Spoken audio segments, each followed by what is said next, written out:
us talk to and talk about Nigerians doing great things globally. We're joined on the program this morning by Zuriel Oduwole, who's the Nobel Peace Prize nominee, the youngest this year. Zuriel, good morning. Good morning. Thank you so much for having me. Thank you for joining us. You were born in 2002.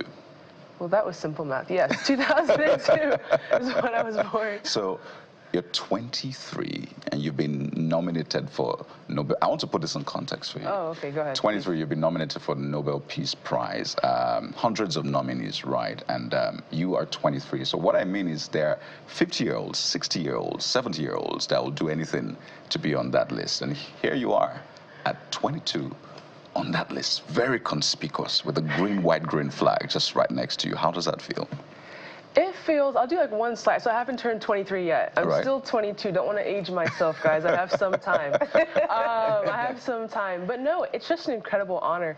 And this is actually what a lot of people don't know. So for me, it's an incredible honor to be able to represent so many countries because of my background. So everyone knows I was born and raised in Los Angeles, California. So American girl through and through. My parents are actually British. Most people don't know that. So my mom was born and raised in England. Dad was born in Scotland. And then if you want to go further back in history, on my dad's side of the family, his parents, my grandparents, left Nigeria in the 50s to go to Scotland for medical school. And so my grandfather is 100% Nigerian. Grandmother, Nigerian. There's a little bit of Portuguese somewhere in the mix over there on that side. And then for my mom's family, her parents actually came from Mauritius. And so they, same thing, 50s, left to go to England, medical school. And even on their side, there's some French in there, some Indian in there. And so you're asking, like, in perspective, how does this all feel? One, still in shock. I'm still recovering from the shock of it all. But two, it's just such an honor. And I feel so grateful, not just to be able to represent so many countries, but also hopefully to show what truly is possible at any age. I'm wondering which of the flags you'll be flying, because right next to your name, there's a lot of flags. Right next to your name is a Nigerian flag, at least on that list. Okay. Yeah, on that list. So there's a Nigerian flag right next to your name. But obviously, you probably have like 4 flags. There's a few. There's quite a few that we could add in there. Yeah, but I want us to speak to why you were nominated. For a lot of people, they don't know your story. Maybe people have met you, right? But you were nominated for actively engaging in global diplomatic efforts, influencing discussions on education and peace, working to create opportunities for marginalized communities, and promoting meaningful change. How were you able to do all of this in less than 23 years? Is that the official thing? That's the official thing. See, I didn't even know that. Thank you so much. I had no idea why I was nominated. When I first heard about it, my family and I were sitting around the dinner table, and we were just like going over, okay, what was it? What was it? And so, no, for real, like from the age of 19. What did I do, right? What was it exactly? We talked about, like, I've done a couple of peace initiatives. Guyana and Venezuela back in 2015 over the disputable oil territory. And then President Abdel Fattah al-Sisi of Egypt, he invited me out to his country in 2018, I think, to discuss peace in the region, power of youth voices. We were like, okay, that's like, those are obvious peace initiatives, right? And then we kind of came to like the education, because like, you know, if you connect the dots, when the kids stay in school, both boys and girls, less instability means less conflict, so you can kind of do it that way. I mean, one of the things we talked about, so as an education advocate, I do my best to advocate on issues that affect education, especially when it comes to barriers that stop girls from going to school. And back in 2018, it's probably like the second time I heard of a major barrier that girls face that prevents them from going to school. And actually, I want to do a quick exercise if you guys don't mind doing it with me. You guys at home, please do it as well. Okay, so I'll have everyone please close their eyes. Okay. No, please, close your eyes. So have you all close your eyes, you at home as well. Now, I want you to imagine your daughter, your niece, maybe your best friend's daughter, being married at the age of 14, 13, or even 11 to a guy who's 20 or 30 years older than they are. Just imagine that for a moment. Okay. I'm sure you guys would agree it's not a pretty sight at all. So I learned about this issue of child marriage, girl marriage, and I was like, there has to be something that can be done to stop it. And so 2018, I found out that Mozambique had one of the highest rates of girl marriage on the African continent, according to UNESCO. And so I thought, okay, this is a place where I can add my voice. I went to Maputo to meet with President Felipe Nyusi, just to have a candid conversation and talk about this. I asked him if he knew about the work that I did around the world. He said he did. And then I asked him, wouldn't you want all the girls in Mozambique to be able to do even greater things than what I'm doing? Right. And how do you say no to a serious question like that? So that was basically our whole conversation. We continued it back and forth, even when I went back home to Los Angeles. And then 15 months later, with the help of a couple of other voices as well, Mozambique formally outlawed girl marriage after decades and decades of practice. So those are just some of the things we've been talking about. But still, if you were to ask me why I was nominated, it could be one of those things, all of those things, none of those things. Have no idea. It's quite interesting. And for the fact that you're just, doing your thing, and some organization, global organization decided to say, let's give her some recognition. It's quite commendable, which is why I want to ask you about the importance of doing things selflessly. Talk about that for a moment. I've actually never been asked something like that before. If I look at the work that I do, I'm incredibly passionate about education and advocacy.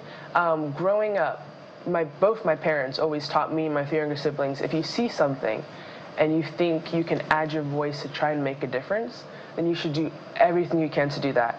And then on top of that, my dad always taught us that kindness is the rent that we pay for our time here on earth. He got it from somewhere, no idea where he got it from. You'd have to ask him, but those are kind of the things that we grew up with. And so I think we all have a role to play. I'm just one person, I'm just one voice. I'm trying to do the best I can, but each of us has a role to play, not just when it comes to education advocacy, but when it comes to fighting for girls, when it comes to fighting for global issues, whether it's healthcare, poverty, etc. We all have an important role to play. And so it's about coming together and uniting together to face those challenges. Amazing. And I've watched and studied you over the years. I interviewed you when you were about 10. I remember way back. You have your Dream Up, Speak Up campaign, which is now your foundation. You've been nominated as one of the 100 most influential people in the world, right? You don't remember that? No, that was like a very long time ago. That was a very long time ago. Like, wow, you have been following. Okay, and you've met 36 world presidents, and you're planning to become the president of the United States of America. We'll talk about that. But it's your relentless advocacy that fascinates me. And I'm wondering, in over a decade, have you had a normal girl life, as in growing up as a normal child? Have you? Absolutely. Have you lived a normal teenage life? I think I have. People ask me that. I'm like, yes, absolutely. Like back home, I hang out with my siblings all the time. We play sports together. We're competitive, like our board game nights. Everyone says I'm the most competitive in my family, which I completely disagree with. But I'm sure if they were to sit here, maybe they'll tell you something different. But I disagree with it completely. I hang out with my friends. We play soccer, play basketball, go to the movies. I do all the regular stuff that you do mischievous stuff. No, of course not. No, of course not. Oh, I see. Yeah, of course not. No. Never. But no, I do all the regular stuff that other kids my age are doing. It's just that I did all these other things on the side. Beautiful. Now talk to us about your ambition to become the president of the United States. I can imagine it happening already, but that's left in the realm of imagination. But why, and how do you hope to execute it? That must have been from our interview like this 10 years ago. I remember I used to say that a lot when I was younger. For me, the biggest thing is what platform can I use? What position can I hold to make the most difference? I remember bringing that up just because if you think about most countries in the U.S. has a lot of power and a lot of weight, and people kind of look to the U.S. for a lot of things. And so I thought that was one position where I could not only have a positive impact on education policies, things in my own country, but then also hopefully inspire and influence policies around the world as well. So that's kind of where that came from. At this exact moment, it's wherever the Lord leads me. But for real, it's about using whatever position I can to try and make a difference in the world. I want to ask if sometimes you just sit back and say, will the world ever get better? Or has it even gotten better? I know there are different ways to look at these things, half full or half empty. But what does a What does success look like for you? I mean, in this your journey, when is that point you say, I think I've achieved all I set out to achieve?